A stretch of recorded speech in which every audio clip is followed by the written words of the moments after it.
Hello.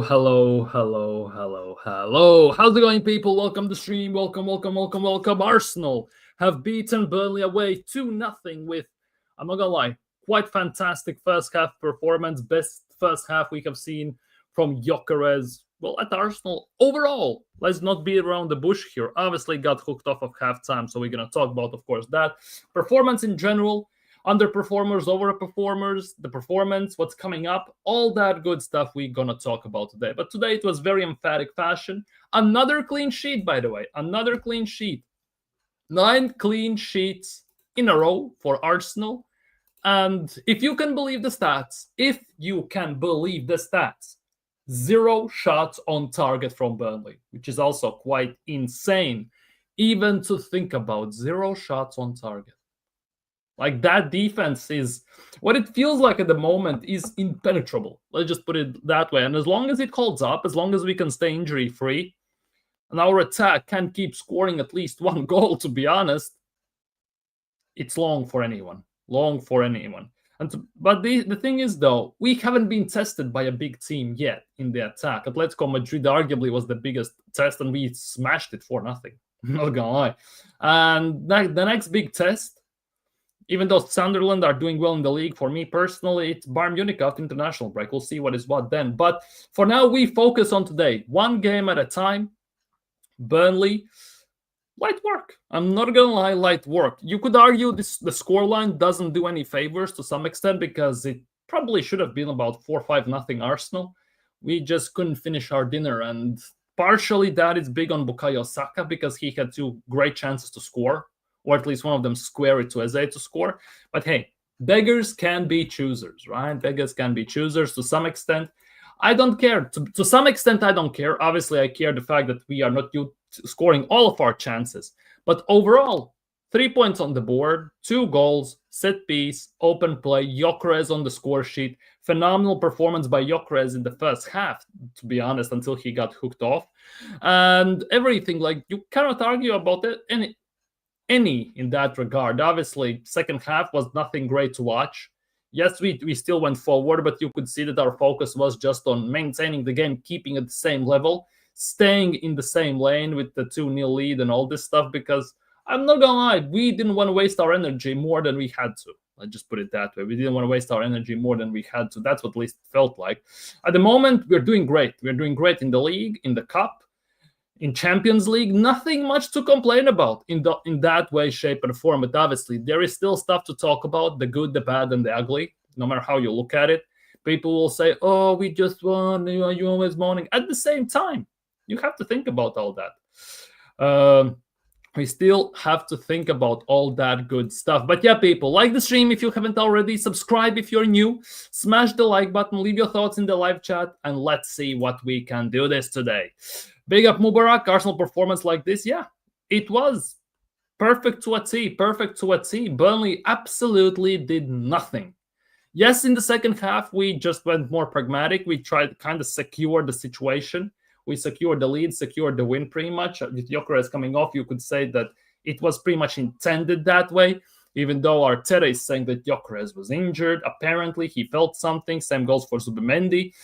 Cannot trust Arteta, the word he says. I'm not gonna lie, you cannot trust the word he says because he said the same thing about Saliba. He said the same thing about Calafiori, and as you can see, they're playing.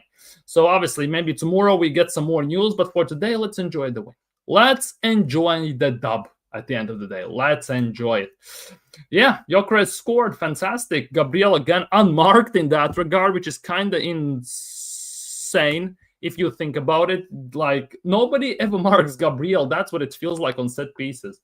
And even when they mark, 9 times out of 10, there's nothing they can do much about him. He scores.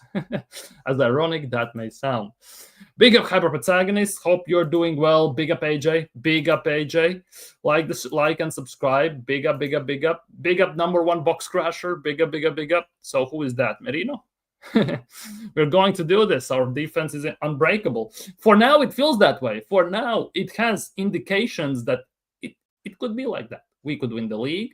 Our defense is going to hold up and everything. At the same time, it's only 10 games in. We cannot get ahead of ourselves. We have to take this 1 game at a time. Cannot get overzealous in this situation because Let's be real, you cannot win league in 10 games. But based on how other teams are performing, how the league is going currently, it's Arsenal's league to win. It is Arsenal's league to win. Because so far, there haven't been indications that any team can stand up to us. Defensively, without shadow of a doubt, because their attack can't do anything much against us. And defensively as well. Most of them park the buses, play mid-low blocks at the end of the day. Because if they go toe-to-toe against us, more chances than not that we're going to smash them. Let's be real. And the low blocks, mid-low blocks are the only way they can do anything against us, at least try. Because set pieces as well for us are to a very high degree scouted, figured out. The thing is, though, hopefully it doesn't dry up because it could be a bit of an issue then, of course. But we also cannot forget that if Rice gets injured, set pieces are screwed. If what's its face, Gabriel gets injured, our set pieces might get screwed as well, because I can't see anyone being the main focal point in those terms, being the set piece target man once Gabriel is out. Let's just put it that way. But yeah, Timber as well, if he gets injured, there are some like Arsenal have big squad, right? We have, as people say, best squad in the league, best squad depth in the league, and all this stuff. And despite all that, there are specific positions where if one of those players get injured, we might be in trouble. I'm not going to turn a blind eye on it. People may think I'm toxic and negative. I'm just pushing a narrative, but it is like that. Because if Declan Rice goes out, set pieces are done to some extent. Our midfield loses, I would say, about 30 to 40% of its abilities, because Merino is not it, if you ask me. If Gabriel goes out, set pieces also kind of get redundant, some dull to some extent. So definitely, there are some issues in those terms, without shadow of a doubt. Question, please. If we had actually beaten Liverpool and City, wouldn't it already be done? Because that 5-point drop makes me mad.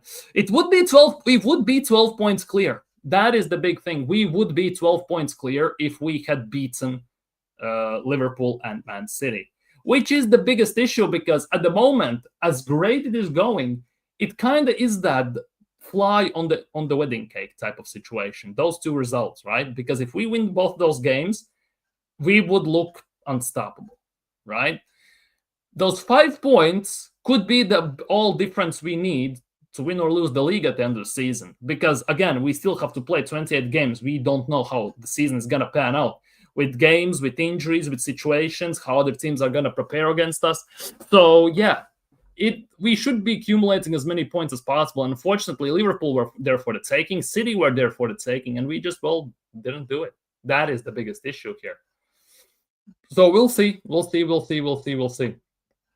I think this season will be different. We beating teams we lost last season. And that for me was one of the biggest talking points, no matter how you look at it. When I was talking about Arsenal winning the league potentially this season, one of the main things I said, we have to win the same amount of games we won last year. And the 14 draws we had last year, at least 9 or 10 of them, we need to basically turn from draws into wins. And I think then it's pretty much a guarantee that we're going to win the league, because at the moment it doesn't look like anyone can stand up against us. Let's just put it that way. So how many points did we get last year?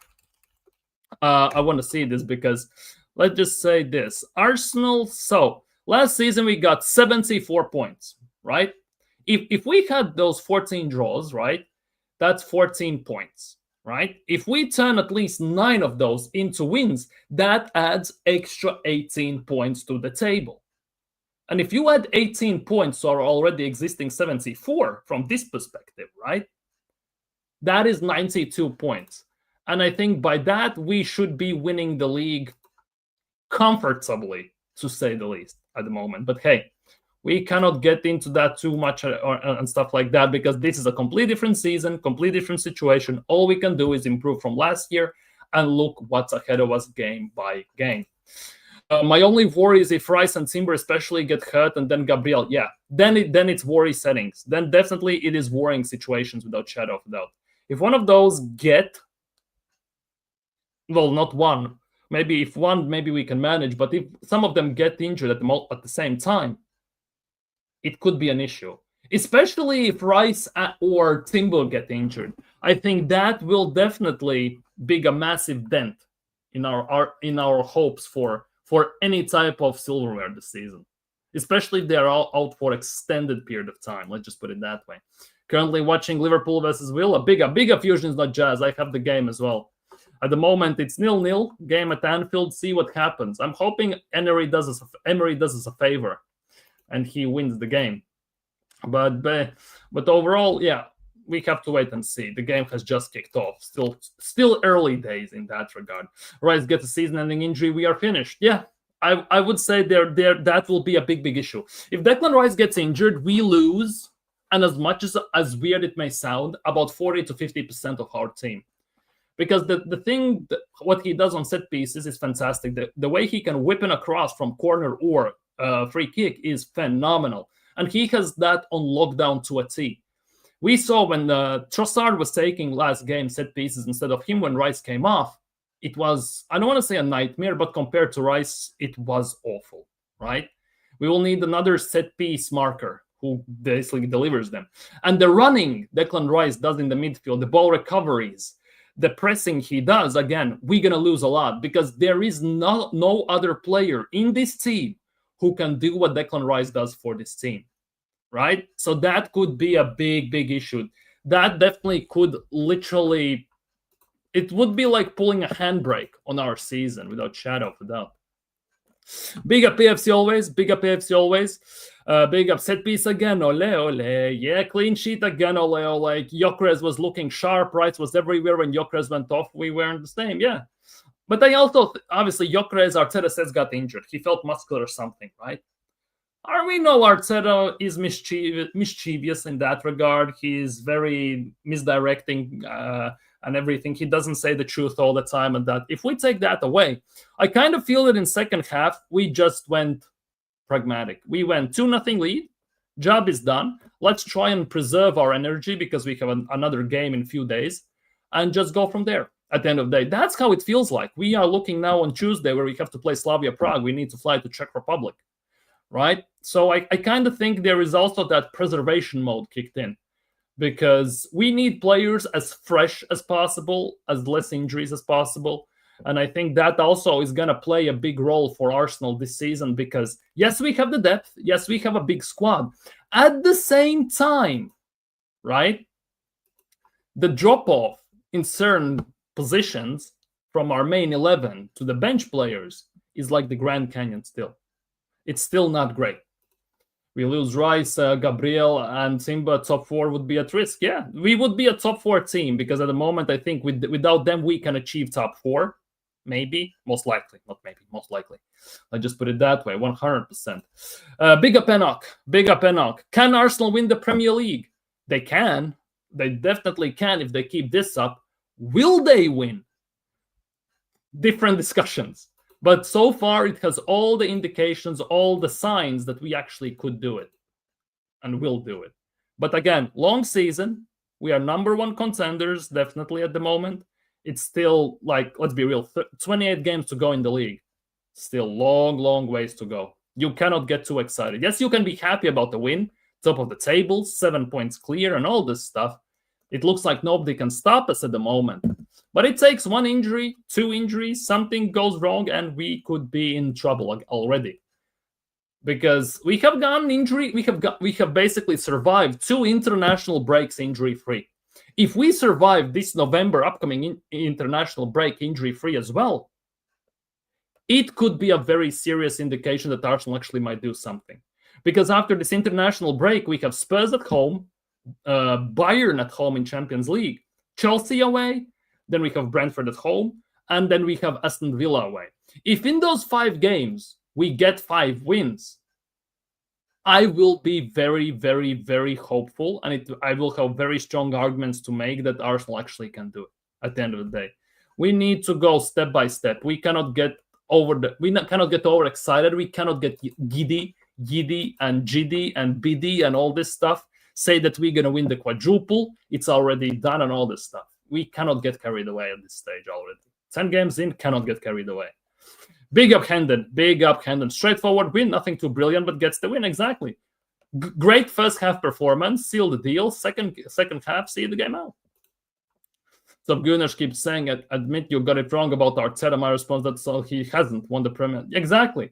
How can we admit, for example, that we were wrong about Arteta? And I'm talking about myself here, right? Because I want Arteta out. You all know that. How can I admit that I was wrong about Arteta if he hasn't delivered Premier League, Champions League, Carabao Cup, or FA Cup in the last 6 years?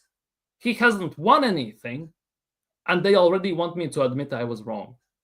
First things first, he needs to win stuff to even have this discussion, to even pick up and raise this discussion topic.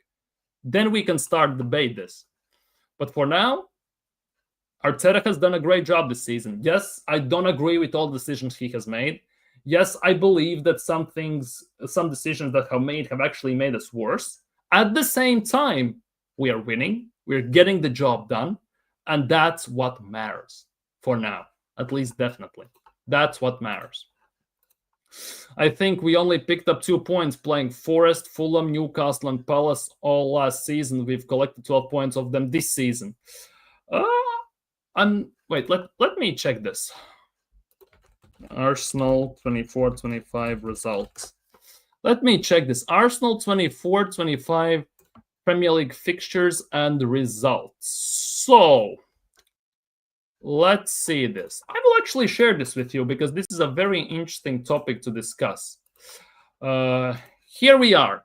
So you said Forest, Fulham, Newcastle, and Palace. You said 2 points. Forest, Fulham, Newcastle, and Palace. Forest, Fulham. So we lost to Newcastle. We won against Forest 3-0. That's 3 points. We drew. That's 4 points. We drew. That's 5 points. We won against Fulham. That's 8 points. Palace draw. That's 9 points. We beat Newcastle at the end of the season. So that's 11 points. And Palace in the first, we also won 5-1. So that's what? 14 points we picked up last year. 14 points. The thing is, though, we picked up 14 points throughout the whole season. Right now, we are only 10 games in, and we have already picked up 12, which is a very good sign. Because, as I said, the teams we drew and lost to last year, if we turn those draws, losses into wins, it's only going to help us throughout the course of the season. Only going to help us and only going to raise our levels and chance of winning the league. Big up, Claire. Big up, Claire. Hope you're doing well today. Hope you're doing well today. Not sure Olise played today for Bayern Munich because she was very disappointed that Carl started instead of Olise. Did Olise play? Olise came on in the 59th minute. Didn't do much, though. Unfortunately. But yeah, I get it. Big up, Godfrey. Hope you're doing well. Top Reds out, top Gooners out. Let's get it trending. Yeah, Rasta stock settings. Big up, AFC always. Big up. If, say, Rice is out for the season, does Arteta have it in him to change the tactics, say, go back to 23-24 attacking football, for example? And that is the biggest question. Because we have seen that this team can play attacking football. We have seen Arteta can play attacking football. 22-23 season was the prime example. Second part of 23-24 season was a great example. But if you look at overall, it's been mostly pragmatic, controlling, slow build-up, basically wearing opponents step by step down. And if we get lucky, we get lucky to some extent, right? The question is Arteta willing to change when also the situation regarding available players and all this stuff changes? And that is the biggest question, because so far this season, and this is for you clip negative merchants, I will say this. Yes, I'm Arteta out. Yes, he has done quite a bit bad stuff. He has also done some good stuff. And so far this season, he actually has learned from certain mistakes he did last year and years before, which is a good sign. Now let's hope that leads us to something big. That is the biggest thing. However, I still don't believe Arteta would change. He's very stubborn in that regard. Man United conceded 2 goals in 92 seconds. Yeah, he's not happy that he doesn't. Yeah, I know. Big up to Rasta Stocks. He actually has standards. He has standards from Fergie days. He has big standards. This is why I'm not too fussed about Gyokeres at the moment. Look at how dead that second half was when he came off. Yeah. For me, that the biggest question is whether it is because of the situation we wanted to play, because the game was done at halftime. Arteta saw it and he just Gyokeres felt something, or Arteta he also actually felt and he played it safe and he just saw the game out to preserve energy and just comfortable win. Or Gyokeres was bad and he just was actually injured and he just took him off, and after that everything just went to the haywire. We need to talk about Saka. We need to, because today's game, it was another stinker from Bukayo Saka. It was another shocking performance to some extent from Bukayo Saka. He had 2 clear-cut chances, if not 3, to score goals.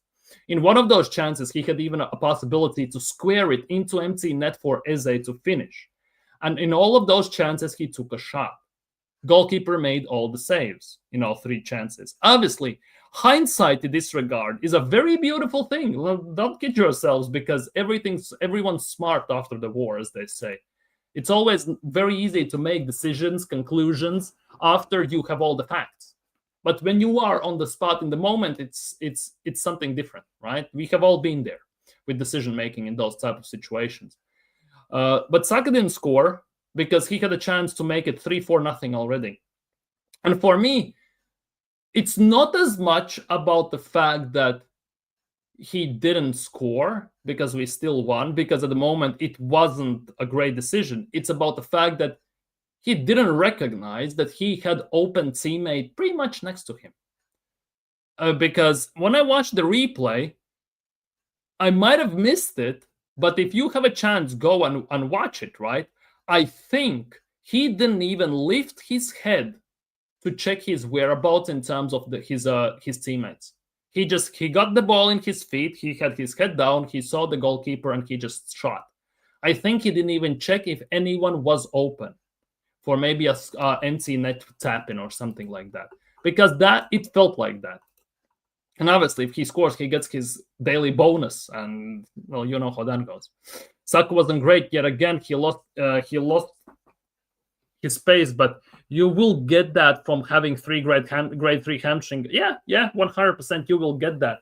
The question is, Saka has been just annihilated by injuries in the last year, in the span of the last year, right?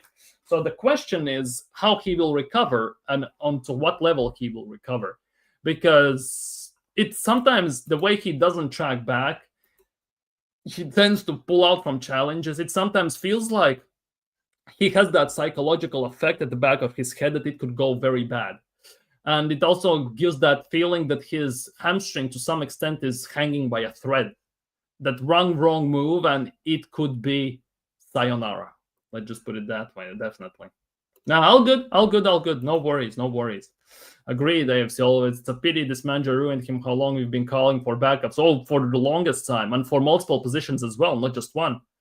Every minute since he broke. Yeah, exactly. He came on, but was quiet. Yeah, Elise was very quiet when he came on, unfortunately. Big up PW. Hope you're doing well. Hope Czech Republic is doing well today as well, my guy.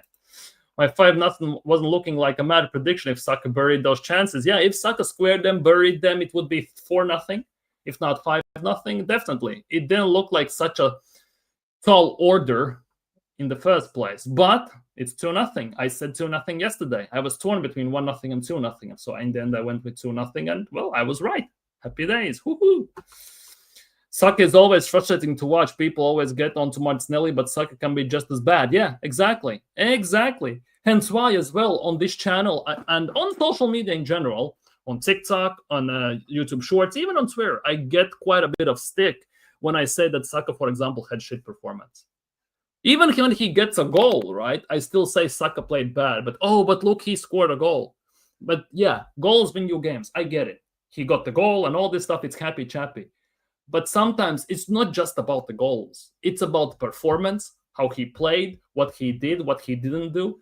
And that obviously accumulates into my player assessment over the game together. And I cannot base, let's just say you have 3 dimensions, 3D, and you just take one dimension. It's very ignorant. It would be very ignorant from my part just to judge player like that.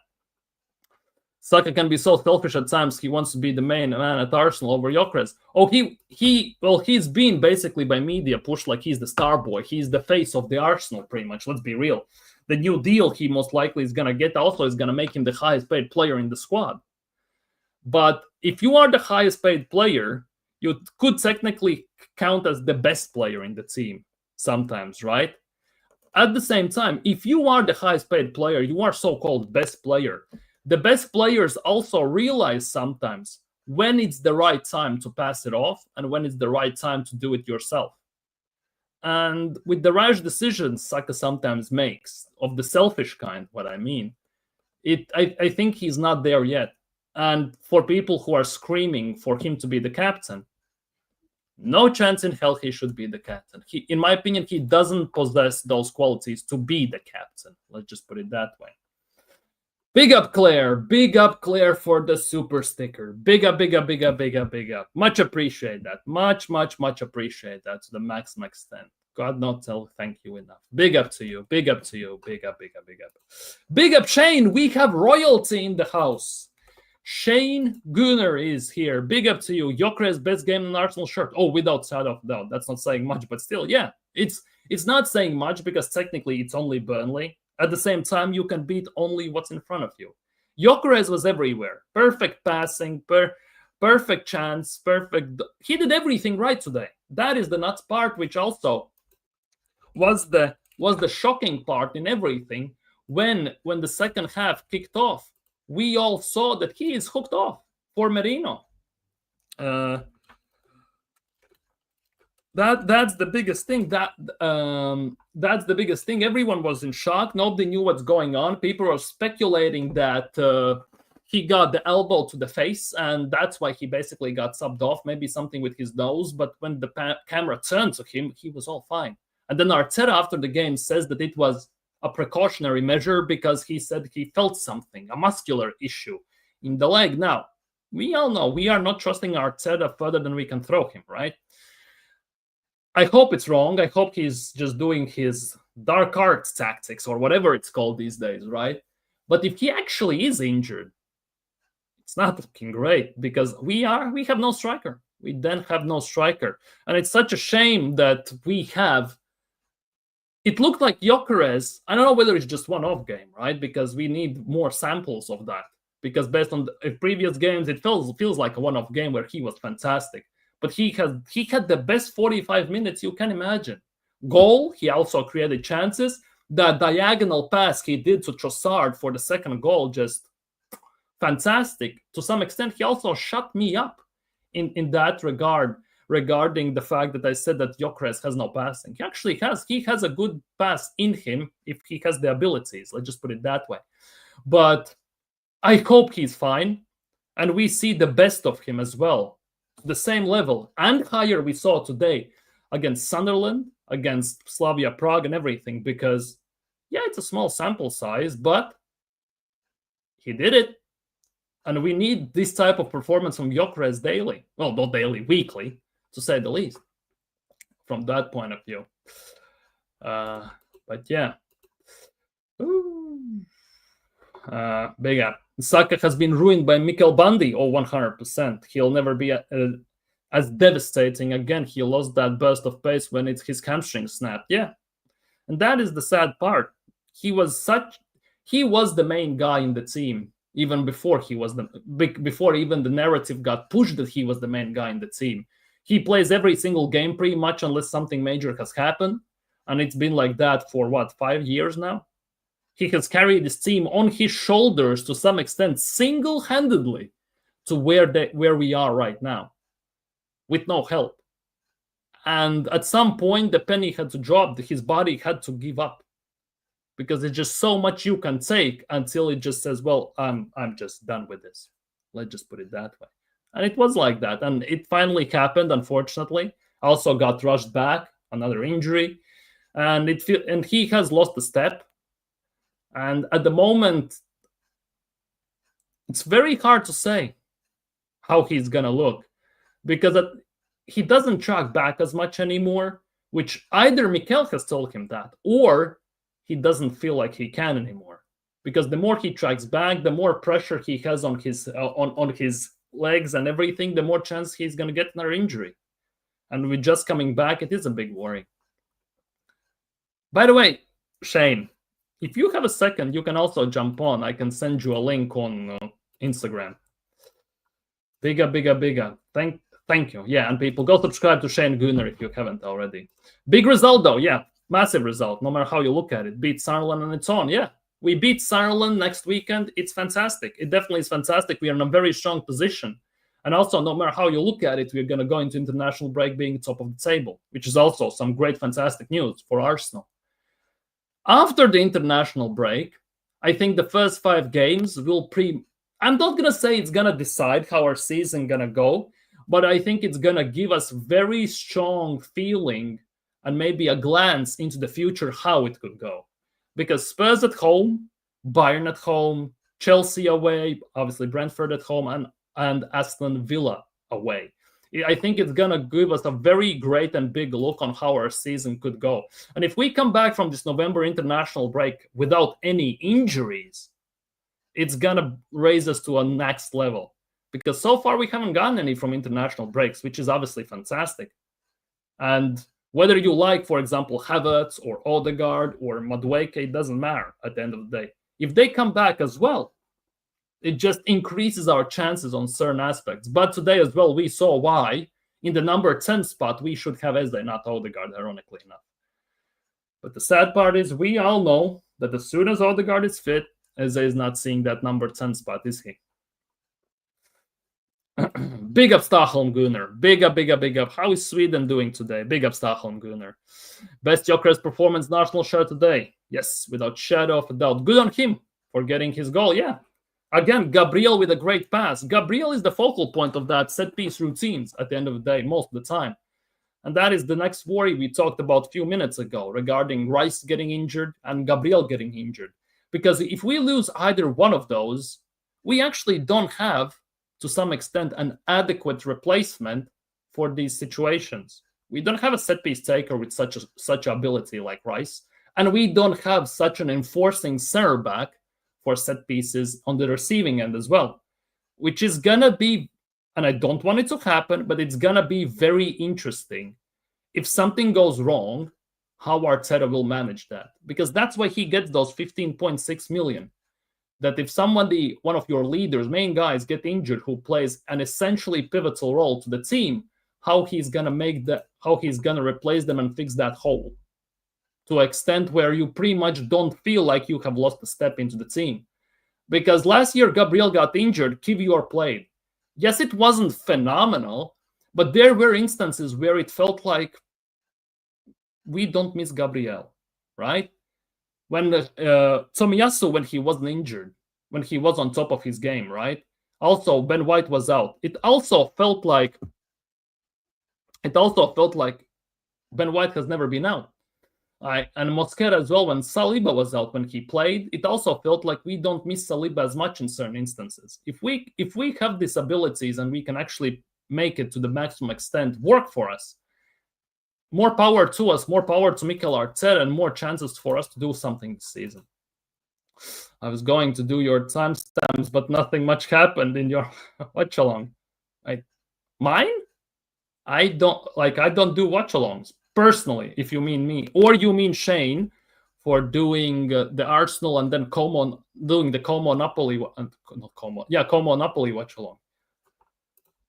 As they will go back to left wing when Odegaard returns, he rarely paired them together in the midfield. Well, he hasn't had a chance to do so. He tried it once, and in the first 15-20 minutes, Odegaard got injured. Because the game when Odegaard got injured in the last game, we actually had the midfield with Rice, who was in the 6? I think it was Zubimendi, maybe. Zubimendi, Eze, Odegaard. We had that midfield. But obviously, he got injured. And since then, we had no chances to play all of them together. And that is one thing I think many Arsenal fans, and correct me if I'm wrong for saying this, but want to see. That Odegaard is a double partnership where both of the creative 10s essentially play up in that 10 role when we have the possession and we apply the pressure in those terms. It would be very interesting to see, because sometimes when we play, it definitely feels like we are lacking the playmaking abilities in that left 10 role, where Rice obviously pushes up, because Rice can do it to a certain extent, but he doesn't have those abilities to do it at the level that Eze can. Obviously, we don't have defensive abilities then. We lose defensive quality to some extent, but it would be interesting to see, without shadow of a doubt. When Gabriel is the focal point for your attack, it's not a good sign. Well, he is for the set pieces, because for me, it feels that way. I don't see anyone who can pick up his role in that striker position, not in that position when we do the corner routines. Because, yes, Calafiori has scored from a corner, Simba has scored from a corner, but 9 times out of 10, you see Gabriel at the receiving end for a shot or for a layoff. That's how Eze scored as well, the goal against Crystal Palace. Gabriel was at the receiving end. Gabriel scored the opening goal as well against Atletico Madrid. He was at the receiving end. Gabriel, most of the time, is at the receiving end. And today as well, Gabriel Magalhaes was at the receiving end for Gyokeres' goal, and he passed it across. Obviously, at any given time, it could be anyone, but you cannot help but wonder, because in 15 games this season, well, let's just say 13, because Carabao Cup doesn't count, it's 39 minutes. But in 13 games this season for Gabriel, right? 10 in Premier League, 3 in Champions League. He has 5 points. 2 goals, 3 assists. 5 points, 2 goals, 3 assists. He is somewhere in that. He is that receiving target man for those plays. I get it. I understand. Yeah, you meant Shane. I understand. Yeah. I just think Arteta will favor Zubimendi Rice more against tougher opposition. Oh, without shadow of a doubt. Against tougher opposition, 100%. If it's like let's just say for sake of argument, Real Madrid, Man City, Liverpool, teams like that, without shadow of a doubt, it's going to be Rice and Zubimendi. But if we're going to play against, your Nottingham Forests, your Leeds, Burnley at home, Sunderland at home, I would expect, and all this stuff, without shadow of a doubt, I can see him experimenting and trying this out with having, let's just say, Rice in the 6 or Zubimendi in the 6, and then Odegaard in the right 10, and Eze being the left 8. I can definitely see him experimenting with that. And I think that is also an experiment we need to see. We need to witness what could happen, because it could open up some unexplored territories for Arsenal, without shadow of a doubt. It definitely could open up some unexplored territories if we look from that point of view. Real Madrid 2-0 up. Mbappe with 2 goals. Interesting, although Valencia are not great. Valencia, since the days of David Villa, Silva, Soldado, and all these men, they are definitely not the same. Nowhere close the same, unfortunately. But yeah, 2-0 at the Bernabeu already, half an hour in. They are relegation candidates at the moment. What a shame. What a shame. Valencia is one of my favorite Spanish teams from back in the day as well. Gabriel is a beast, without shadow of a doubt. Big up BX Gunner, by the way. Long time no see. It's right for us to open scoring. We need that Gabriel. Is right for us to open the scoring. We need Gabriel. That is the nuts part. Most times it's that. Exactly. Most of the time, many times, let's just put it that way, Gabriel has been the guy who basically kicks off our attack with a scoring a goal or having an assist for that goal, which is kind of nuts if you think about it. He usually plays that one of those main roles in that regard. I'm not saying it's a bad thing. It's only if we lose. Exactly. And that is my point. Because for those set pieces and all this stuff, if we lose Rice or Gabriel, right, who is going to take their roles? Because at the moment, I don't see a player in this team who can do their job to some extent even close to the level and abilities they are doing, unfortunately. Obviously, for set pieces, for the receiving end, like after the cross, we have lots of tall players. So we can kind of try and manage that, right? But for Declan Rice specifically, for deliveries and what he does on the pitch in that left 8, we don't have that. We don't have cover for that. Who? Merino? God help us all. Norgard? Yeah, right. And that's about it. unless we put Eze there and basically kind of try and forget about the defense aspect to some extent, right? Mbappe looking likely to win Ballon d'Or as things stand. He is on fire. If Real Madrid win the league, maybe even Champions League and stuff like that, there definitely will be a very strong argument for that next year, without shadow of a doubt. Maybe World Cup, if France wins the World Cup, it also will play a big role, especially if he will be the focal point in that. Our 4 defenders is like wall unbreakable unless teams get lucky against us. Yeah, they barely can get a shot off, yet let alone shot on target against us.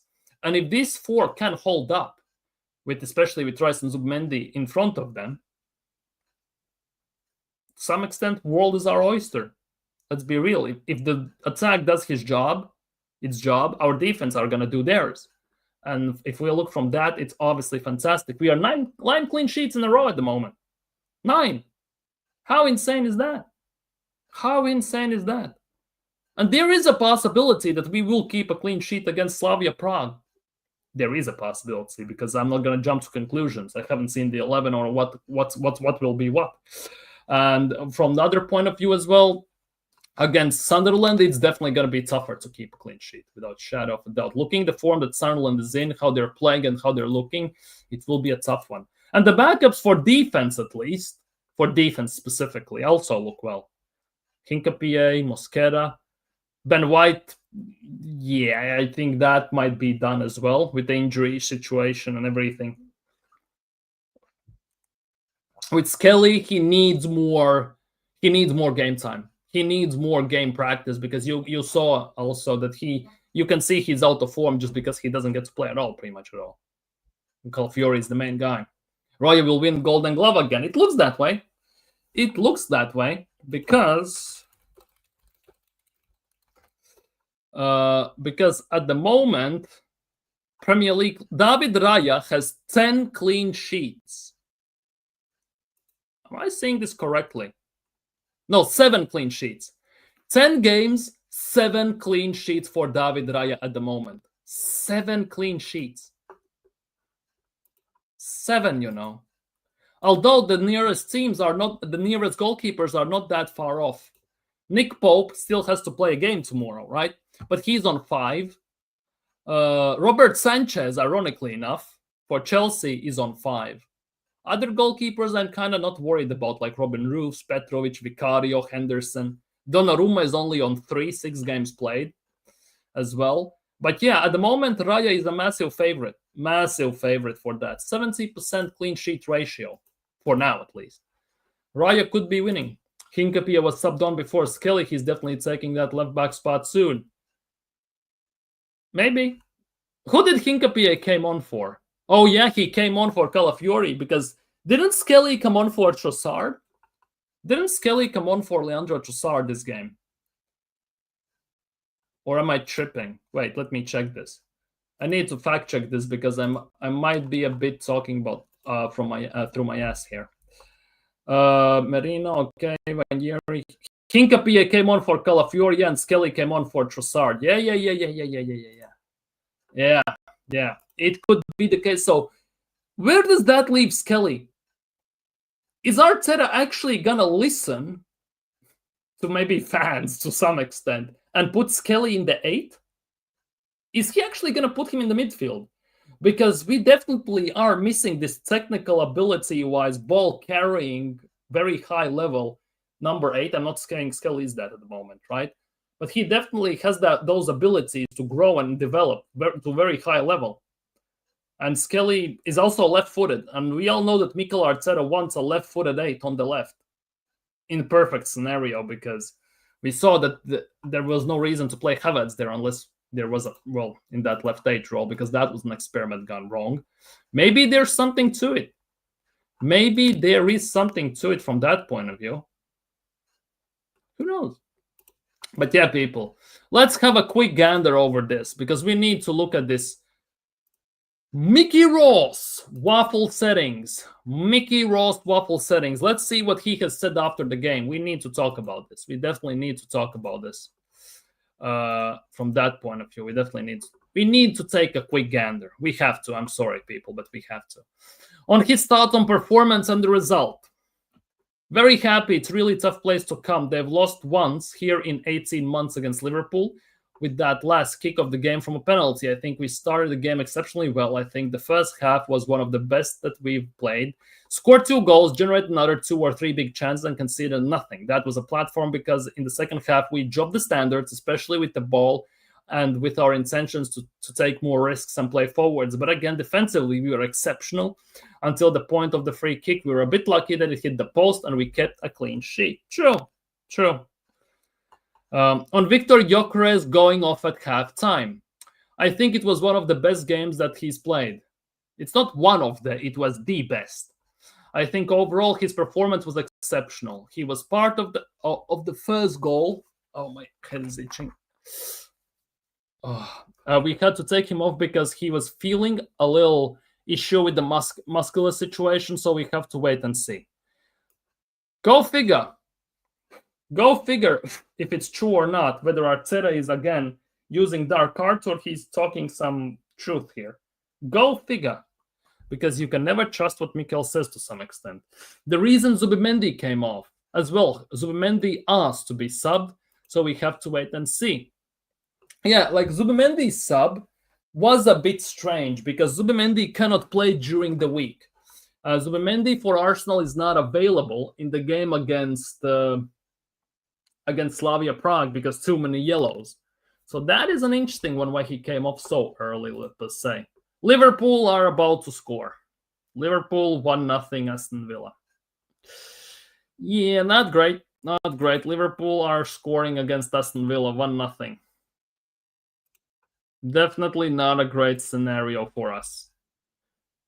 Definitely not a great scenario. Liverpool are 1-0 up against Aston Villa.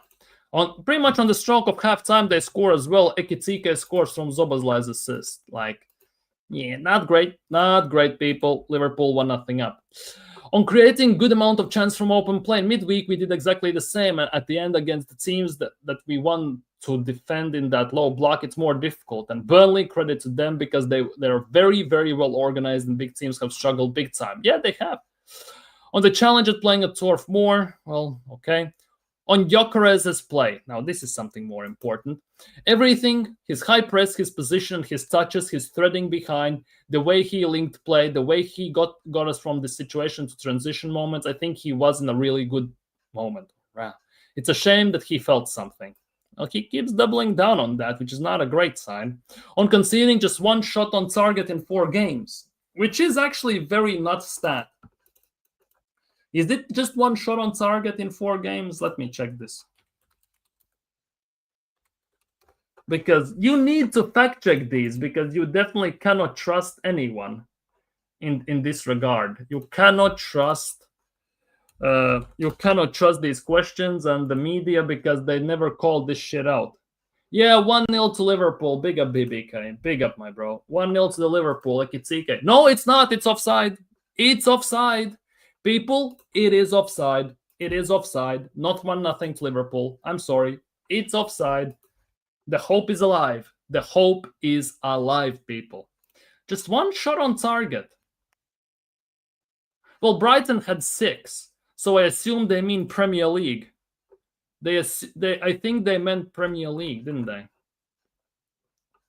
So, let me check this. Stats. Yeah, Palace had 0 shots on target. Fact. Now, where are we? Burnley. So, Palace. Let's go. Fulham. Fulham had 1 shot on target against Arsenal. I'm just fact-checking this because it feels like it could not be, might not be true. West Ham had also 0 shots on target. So, that's 3 games. And the fourth game was 1, 2, 3, 4. Oh, yeah, it is just 1 shot on target. Interesting. In Premier League, just 1 shot on target in 4 games. Damn. Big up Most Wanted. I can say one thing that's true. Arteta is using the squad. Yeah. Cannot knock that at all. I think, again, the spirit of the actions from Declan Nathan doesn't win the duel there, and you see 10 players sprinting 80 meters. I mean, we play with desire, with that focus, with that discipline. We win a lot of games. Somewhat sensible post-match press conference from Super Duper Mick. Let's just put it that way. Somewhat. Oh no, they're about to score anyways. No, it's 1-0 Liverpool, people. It was offside, but it's not offside because Liverpool actually have scored. On the stroke of halftime, Liverpool have made it 1-0. Mohamed Salah has scored, of all people. Oh, for fuck's sake, man. Mohamed Salah has scored.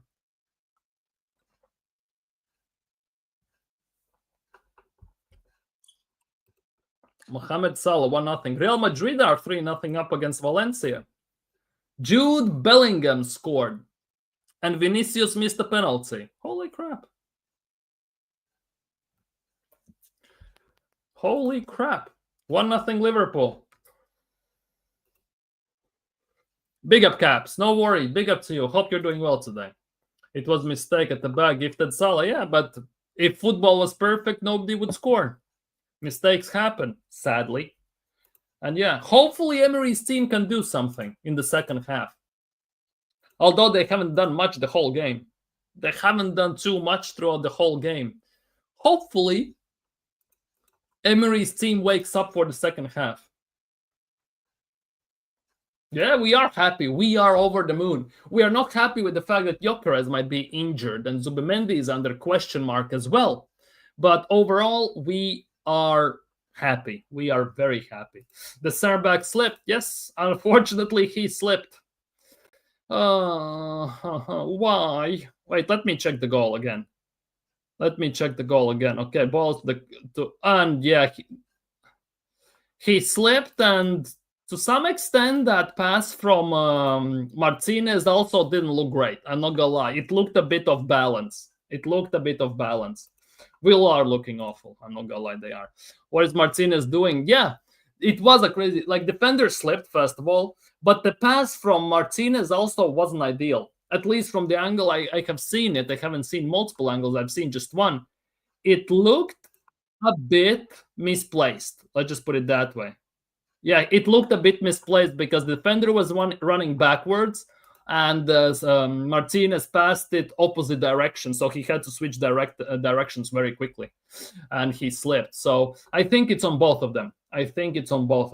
Now it's actually Martinez with a dead pass. Exactly. It looks more of a hospital pass from Martinez than anything. He screwed it up. Martinez's mistake. Yeah. No wonder we let him go. To be honest, since we have let him go, at least he has won the World Cup. Match fixing from Martinez.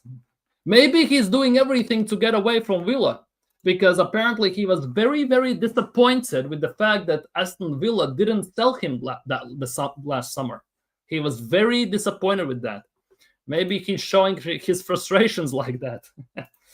That's football sometimes. Luck is needed. Yeah, 100% luck is needed. Match fixing. Dude, if you think match fixing is not happening in football, come on. Maybe it's happening less in Premier League.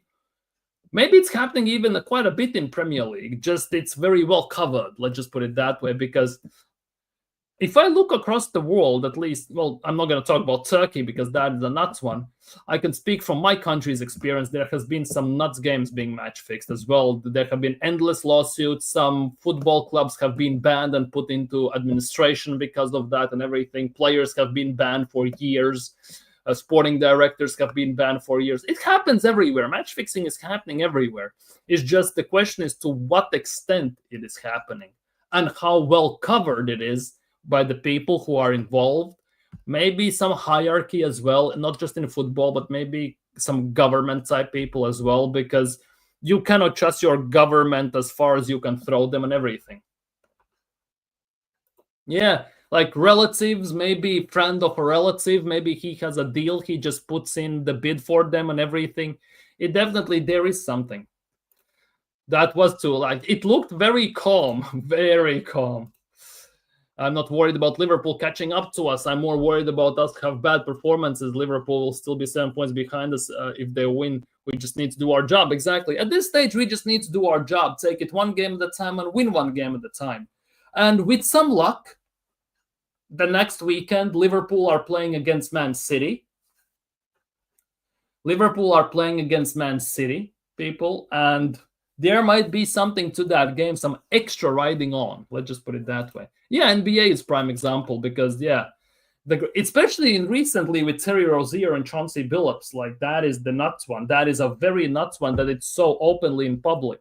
There have been talks over the years and even before that, but to be so open, it's actually kind of nuts. It's very nuts even to think about. But to be honest, think about this way. If you play for a big team, let's just say you have a friend, right, that no one knows about, or maybe he play, like random example. Let's just say Luka is from Slovenia, right? He has a friend in Slovenia. He says, you have the money. Let's just say you have $5,000, right? First game I'm playing, right? First shot I'm going to take, right? Put it that I'm going to miss it. And the odds are, let's just say 3-1 that he's going to miss the first shot of the game. So basically, effectively, if he misses, he gets about 15 grand.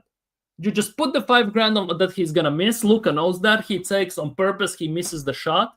15 grand. He gets a cut. He gets the money. Everyone's happy. And to prove that he knew that's going to happen, that they have had contact, go figure. Because Luka, for example, doesn't have to contact that person directly. He can do it through a brother. He can do it through family ties and everything. You can never backtrace that as well.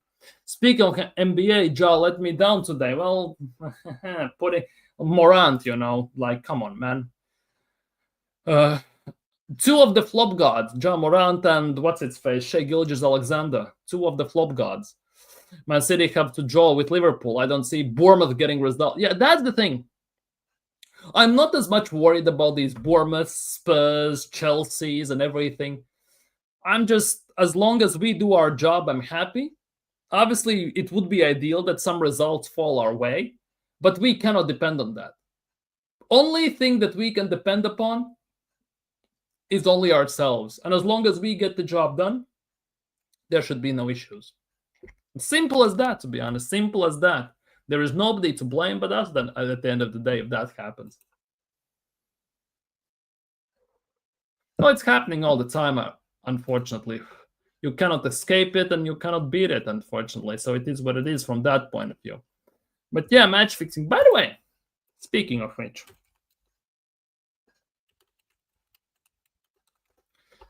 speaking of this, standings. Where are the standings so far? How, like, what's the nuts part? If you don't know, just putting it out there. If you do not know, since I know maybe BBK is still here, I don't know, but he might be. I know Caps is here, they like NBA, so I'm going to talk about this for a second, right? Here it is. I am a Chicago Bulls fan for, 20 plus years right now. The longest time. And I said before this season started that Bulls are not going to get into playoffs this season. They might get into the play-in tournament and fall short, but they are not going to get into playoffs. Obviously, we are only 5 games in out of 82 games, so it's still a long goddamn way to go. But the fact that they have started the season with 5-0 result, it's actually wild to me. I didn't expect that one single goddamn bit. Didn't expect that at all, to be honest. If you asked me to put a tenner whether Bulls are going to win the first 5 games of the season, I would say no chance in hell. But somehow they have done it. Obviously, only one away game, which is actually kind of nuts. But hey, I guess it is what it is from that extent. Don't get the notifications that you're live. I missed the whole hour. Don't worry, all good. Big up, Sheldon. Big up, Sheldon. YouTube is weird in that way. YouTube is very weird in that way. I also am not getting notifications for people I have notifications on, which is also very curiously weird. It's very weird in that regard. But yeah, at the moment, obviously, Liverpool at halftime are beating Aston Villa 1-0. Villa look absolutely shambolic, to say the least. And my friend Deng used to play for the Bulls. Luol Deng! Luol Deng. You mean that Deng? Or there is another Deng? You mean Luol Deng from that squad?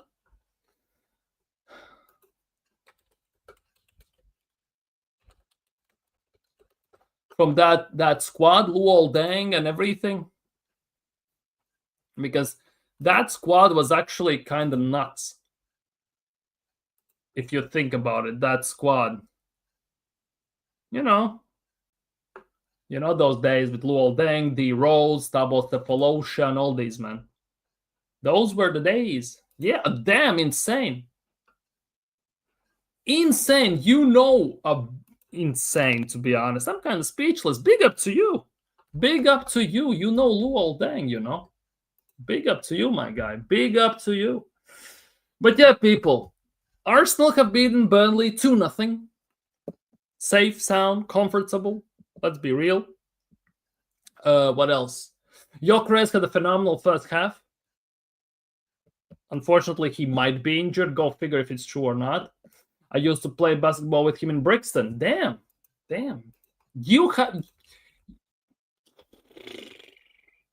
That's actually insane. How small the world is. It is actually insane, if you ask me. Am I the only one who thinks McAllister is overrated?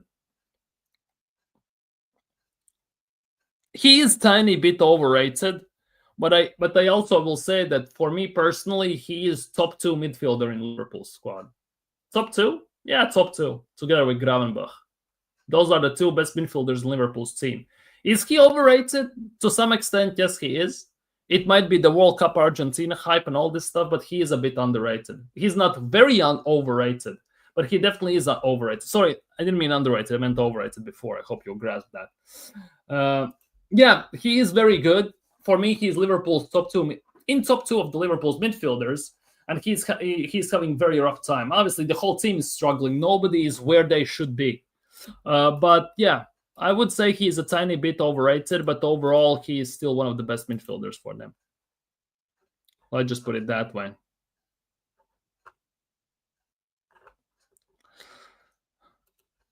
It's actually a very nice thing to see. I'm gonna show you this, and we're gonna talk. And that's basically the last thing probably we're gonna talk about Arsenal, right? But Arsenal this season is actually on a stupendous form. Look at this.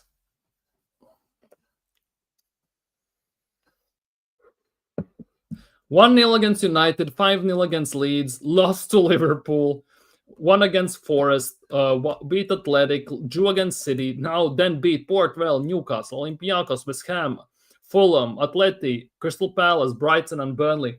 And it's actually kind of nuts that if you do the laws of averages in these games, so 1, 2, 3, 4, 5, 6, 7, 8, 9, 10, 11, 12, 15 games this season we have played. 15, right? 6, 7, 10, 13, 14, 15, 16, 17, 18, 19, 20, 21, 22, 26, 27, 28, 29, 30, 31, 15. We score on average 2 goals per game. We, on average, if you take all the goals we have scored this season, and if you divide it by the game amount we have played, it is on average 2 goals per game, pretty much. 2 point something. 2.1, 2.01 or 05, something like that. We have actually scored 2 goals on the game per average. It's literally George Graham settings, 1-0 to the Arsenal type of situation. Just under Arteta, it's 2-0 to the Arsenal to some extent. Mostly we score 1 or 2 goals and we just go from there. How comfortable was that today? Yeah, it was calm, relaxing. First half was brilliant. Should have been like 4-5-0. After that, in the second half, Gyokeres came off and we just saw the game out. We didn't want to push it anymore. As Arteta said, the standards dropped, as Mikel said. So maybe that was the case as well. Saka was nowhere near at his best. He was bad. Crazy, only 1 loss and a draw. Rest our wins with clean sheets. Exactly. And you obviously par Newcastle, right? Rest of the games, we have basically just, that's the nuts part. All the games besides Newcastle game are wins with clean sheets. If we keep a clean sheet, we win, which would stand to a point. Let's be real, if we score a goal. But overall, it's actually kind of wild. Saka should have left that game with a brace. At least, yeah. Saka should have left this game against Burnley with with 2 goals, with a brace, or with a goal and an assist. Well, to Eze if he squared it. One or the other, not with basically nothing to show for it. And the nuts part is Saka hasn't gotten an assist in Premier League since November 25th or 26th last year. So we are almost 1 year has passed since Saka has basically provided an assist in Premier League. How nuts is that? No wonder Arteta, it's set pieces again. Yeah, set piece again, ole ole. But it's working. That's the nuts part. It is working, and that is great to see. The question is, will it work throughout the whole season? And if it doesn't work, when they dry up, open play goals, will that work? Because yesterday we scored a set piece goal and open play goal. We created 2 great chances to score from open play even more. But if you look at those games, some of those games we have won purely on set pieces. We're doing pretty much nothing from open play. And if we have something done from open play, we have missed the goal, right? So that is the big question at the end of the day. But besides that, it's actually phenomenal to see how this season has turned out so far. It's a very nice sight to watch. All wins besides 2 games. All wins besides 2 games. 1 draw.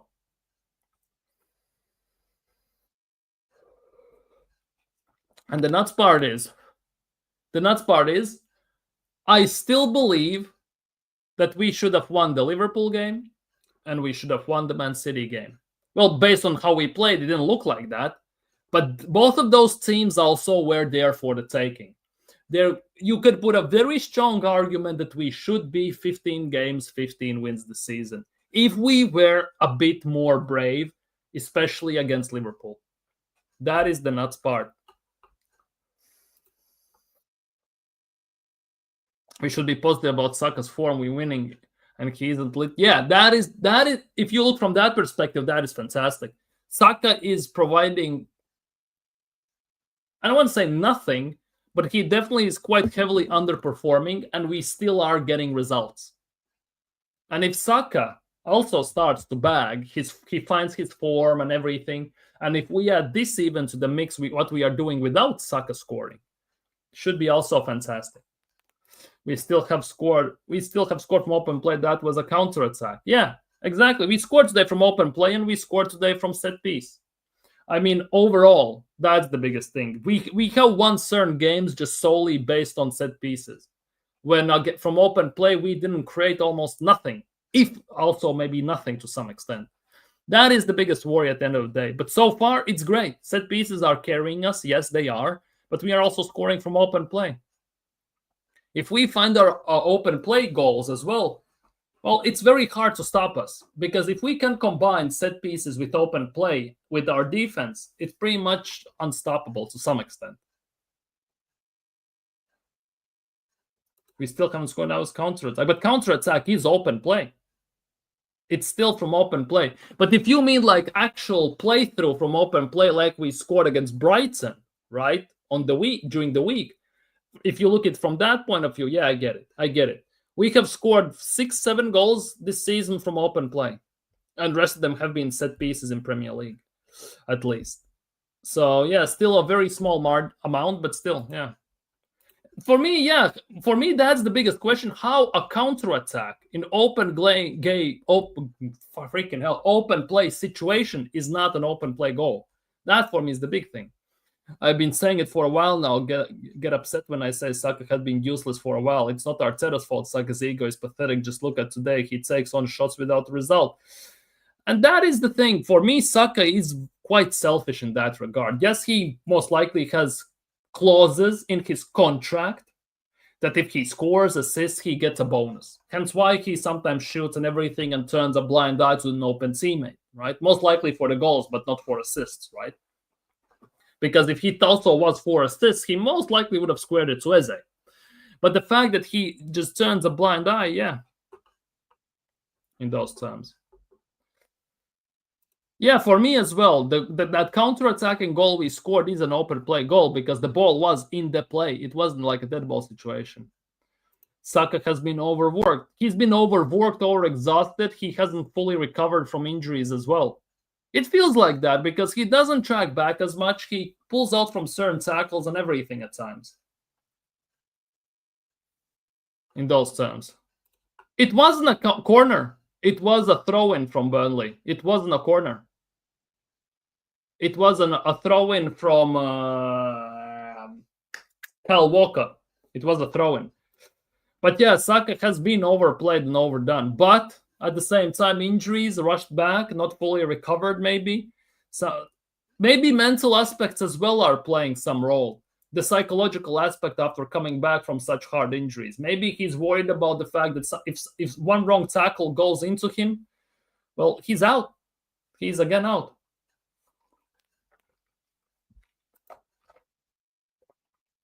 He's getting high salary to do his job. I'm tired of blaming everyone else except I am blaming the player. I'm not blaming everyone else. I'm saying that Saka is bad. He's shit recent times. Yes, he scored against Brighton. Big whoopie they fucking do. That's what he should be doing. But the fact that his poor form can also is a result of the injuries of him, that you cannot ignore it. He's not the same Saka what he used to be. It's on Mikel Arteta that he has run him into the ground, hence why he's so bad at the moment, in the last year almost. That is definitely on Mikel Arteta, without shadow of a doubt, for overplaying him, overexhausting him, overworking him, with not getting proper backup, which we all have been crying for and calling for years. But that also doesn't take away the fact that Saka has been awful. A player also has to take responsibility for his actions. And you cannot ignore that. If Saka refuses to lift his head and see that Eze is open and square it to Eze into empty net tapping pretty much, and he takes a shot, he better goddamn score. Because that as well, it was at a time when it was only 1-0 and when it was 2-0. He could have easily done that. It's on both of them, without shadow of a doubt. That hamstring, yeah, Timber would make a better striker than Merino, though. Just look at him overall. To some extent, yeah. Saka is my favorite player, but I tell you that he has carried us big time. Saka has carried this club for now 5 years. He has played almost every single game in, game out, almost full 90 every single game. At some point, he had to get injured. At some point, his body had to give up. And it has happened. And the thing is, though, that it feels like Arteta thought that Saka can carry like this on forever, because he also didn't sign a backup for him for years. At all. He was not that rotation. He was untouchable. If he can walk, he plays. And he's still like that to this day. Obviously, Madueke being injured doesn't help the cause, but he has abilities to take Saka off. He has chances to rotate the squad, to maybe try even Manieri or Dauman there to play somebody else, and he just doesn't. Saka today as well played full 90. And it was evident that he wasn't in the best of forms and best of mindsets, to say the least. But look at all these players. Player will include Martinelli, Heki, even Oba, and the fact that once their high wages increase, notice the drop-off. Yeah, that is also the case. As soon as the wages, it's weird. As soon as the wages go sky high for certain players, they just stop working. Like, I don't know if it's the right term to use, that they just stop working. But it happened like that to Aubameyang. It happened that to Martinelli. It has happened to Salah, what it looks like. It looks like to many players like that as well. Saka has carried this. I'm not necessarily giving him a pass exactly, but others can take responsibility as well. That as well is another thing, that Saka is that good that maybe our team has become too dependent on him, that he's gonna do something at times. That also kind of, yeah, the disrespect of Saka as well. This guy an Arsenal fan. Who are you talking about? Most Wanted? Nah, he's an Arsenal fan. He's just calling it out as it is to some extent. Cannot knock him for his opinion, and he also has some truth behind what he's saying, without shadow of a doubt. Remember, majority of our play goes down to his side. Yeah, we still, and that's the nuts part. We, especially when Odegaard is fit, we mostly attack through Saka, right?